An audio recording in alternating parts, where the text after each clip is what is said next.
Kilala ang mga Pinoy sa bayanihan at pagmamalasakit sa kapwa, lalo na sa panahon ng pangangailangan. Yan ang highlight sa isang event na isnabuhay ang adhikaing Service Above Self. Para sa buong detalye, panoorin po natin to. Dahil lahat ay abala sa kani-kanilang buhay, madaling makalimutan ang tungkol sa pagtulong. Subalit nananatiling buhay ang bayanihan sa tulong ng mga service organization na nakatutok sa pagbuo ng mas magandang lipunan. Misyong Service Above Self, ito ang matagal nang isinusulong ng isang kilalang international non-profit organization. What we basically do is we honor human beings to be the best versions of themselves. And our motto is service above self. We do not think about ourselves, we keep serving people and we change. Dito sa Pilipinas, patuloy ang mga advocacy program ng iba't ibang local chapter na layuning mag-iwan ng pangmatagalang kapakinabangan sa buhay ng ating mga kababayan. Focus nila ang edukasyon, kalusugan at komunidad.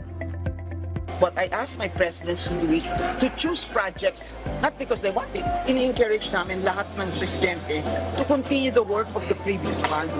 Kasi that creates lasting impact. All-out din ng mga ginagawang pagtulong ng Rotary Club Mabini Manila sa mga kababayan natin, lalo na sa pagpapaabot ng mga proyekto na pinakakailangan nila. Sa mga liblib na lugar, kailangan nila ng malinis na tubig, water sanitation, yung sa mga matatanda, mga wheelchairs, medical attention, at environment, yan, mga kailangan yan.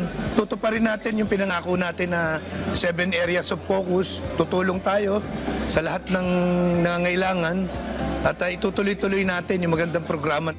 Sa kasalukuyan, mayroon ng 45 total members ang kanilang chapter, kung saan 22 rito ay mga bagong nanumpa. Samantala, libo-libo naman na ang miyembro ng kanilang samahan sa buong bansa. We're a very serious organization at sa Rotary, hindi ka pwedeng sumali.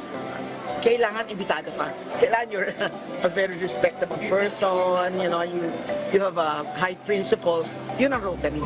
Ang pagtulong sa kapwa ay maaaring nakakalimutan ng iba dahil sa mga pang-araw-araw na pagsubok sa buhay. Pero hindi naman ito nangangahulugang nawala na ang malasakit nila sa iba. Para sa mga taong may higit na kakayahan at oras, masayang makita na ginagamit nila ang mga ito para tumulong at mag-iwan ng magandang pagbabago sa buhay ng ating mga kababayan.